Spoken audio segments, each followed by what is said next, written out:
Hello and welcome to Scrolling with Ceazor. Today I have a quick video for you, as usual. I don't have a lot of tweets today. I scrolled for quite a long time before I could find anything interesting to share with you, but I do have a couple things that are launching that are cool and interesting, so we can check those out together. So before we get into the tweets, we have some red charts as usual.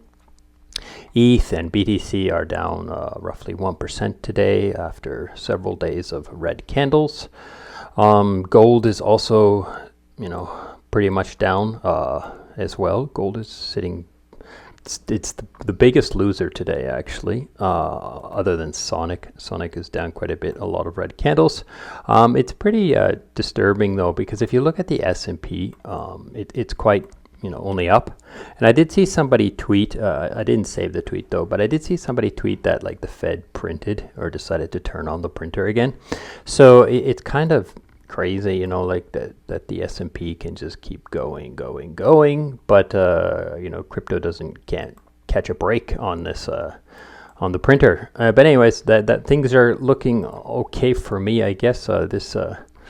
This gold position might require some adjustments pretty soon. Obviously I don't want to leave it because it's just like spot gold versus stable coins. So I don't obviously want to leave it if it goes at the bottom of this. But today it's okay. So I will leave it as it is for now.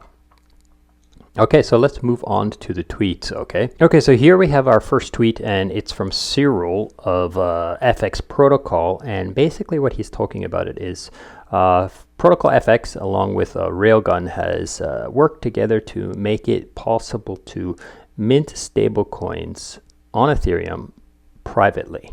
Okay, so it's pretty interesting and elegant, but there's a single tweet in here that kind of breaks it down for those who want to understand it. Where is it?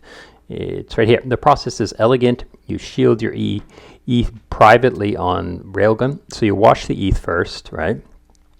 And execute a Railgun receipt that unshields the ETH, mints FX USD, then reshields both the FX and the NFT position, and done. Observers see generic Railgun activity, no way to link the borrowing to you. So that's pretty interesting, especially for people who are significant holders and need some privacy for their stablecoin deployment. But yeah, you can check that out. I can see the Railgun probably working with some other teams as well to bring this kind of system to DeFi. I don't think Protocol FX is the only protocol that could do this, but they are apparently the first ones. So you can check it out. It's a pretty interesting stuff, okay? So next we have Flex Protocol here, and it says the cat is out of the bag. So basically this is a new lending platform, okay, that has I have a video on this if you really want to understand what it does, but it's a fixed rate money market where you choose your own interest rate. And so it's designed like liquidity, both stablecoin, but it's a lending platform as opposed to a CDP or a stablecoin platform. So right now you can kind of use it to lever up YB, USD positions if you want to check it out. I do have a video on it, so if you want to know a little bit deeper on how this thing works, then you can watch that video and so forth. But I just thought I'd mention that it is live. Another thing that's live today that's really interesting is a carry trade on Liquidity. So basically, the idea of this protocol is you deposit ETH into this vault. I'll bring it up here.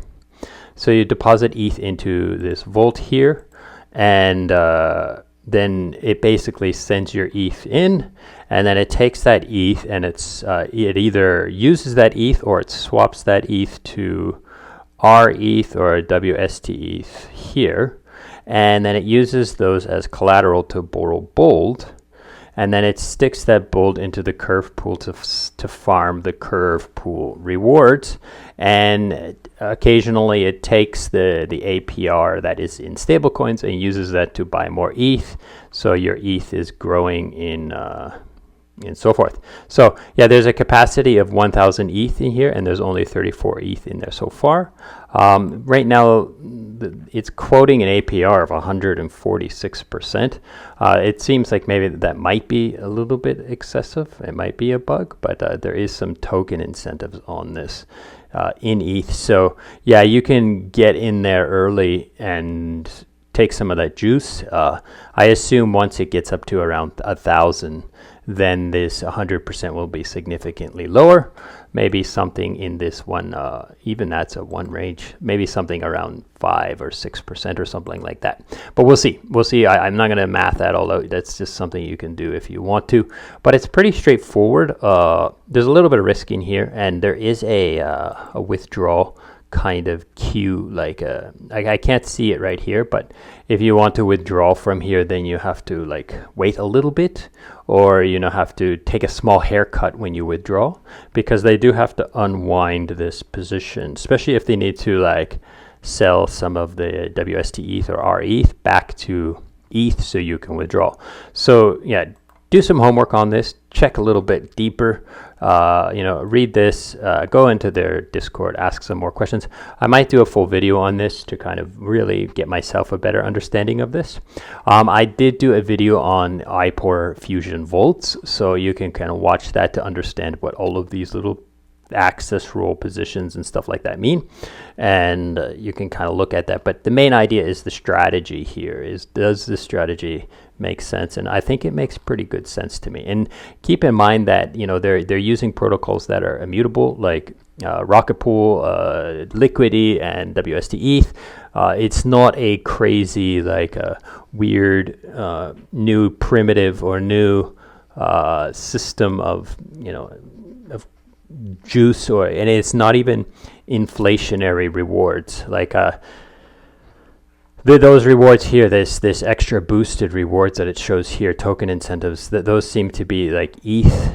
Someone has put a bunch of ETH on this to boost it, but anyhow, so check it out, consider it if that's something you want to do, and so forth. So moving on, here we have Hey Anon. Hey Anon is just making sure you understand that there is only one launch pad for Hey Anon, and it's not live yet. So if you're using any kind of like this heyanon.fun, it's fake. Don't ape stuff. Only use websites that are linked to the actual protocol, or that are announced from the actual X account, and also then be careful, because sometimes X accounts get taken over as well. So be careful about that, okay? Moving on, here we have Frax Finance. Frax Finance is basically, there's an opportunity here on Say. If you are using Say, I would suggest you check this out. You can use SFRX USD and loop it with the PayPal US dollars. So yeah, you can loop it up if that's something you like to do if you're on Say. I don't really use Say myself, so I'm not going to take advantage of this, but it can be a decent juice if that's something you want to check out. Okay. Last thing I'm going to show you today is this article by William Mulcahy. So this guy here, he wrote this long article about why he thinks that the recent people, there's a lot of people leaving the ETH Foundation. So the ETH Foundation's decreasing in size, and a lot of people are fighting it or saying it's terrible or what's going on. They want to understand more, and he's got an outlook on it that's kind of like, it's good. Basically, like, it's a step towards the ethos of what Ethereum Foundation wants. Like, Ethereum Foundation has always mentioned that they don't want to be the team that's in charge of Ethereum. They want Ethereum to run itself, and it to be a decentralized, completely decentralized organization, like Ethereum itself, a decentralized protocol. And they want to be able to step away and say, you know what, we are no longer in charge of things, and that's kind of what this is. Like, if they can continue to cut from the ETH Foundation, then they can improve that ethos. Okay, there is a thing here that's pretty interesting. So a few weeks earlier, Vitalik Buterin announced the deployment of this much ETH, 16,000 ETH of his personal holdings to fund a parallel constellation of open source privacy and security projects. This is outside the foundation's perimeter. So you can see Vitalik is trying his best to actually increase the amount of decentralization and decentralization of Ethereum, and having it run as something more along the lines of a Bitcoin, without a centralized core that's basically saying what's happening. So anyways, I thought I would mention that as well.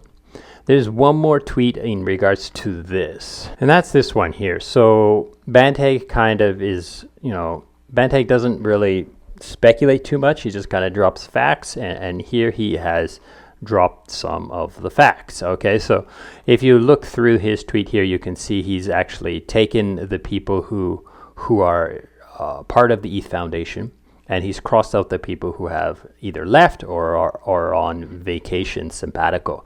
And as you can see, a lot of the major people are going, but there are still a lot of people working there. The list is still pretty big. Okay, so it's not like they're wrecked and there's like 2 guys left. There's still a huge majority of people still there, but as you can see, people are it is being reduced. Okay, so you can check out his tweet here to get more information on some of these facts and so forth. So that's it for today. I hope this has been useful. I know it's been a quick one, but like I said, it was a bit hard to find some interesting stuff. So anyways, thank you so much and goodbye.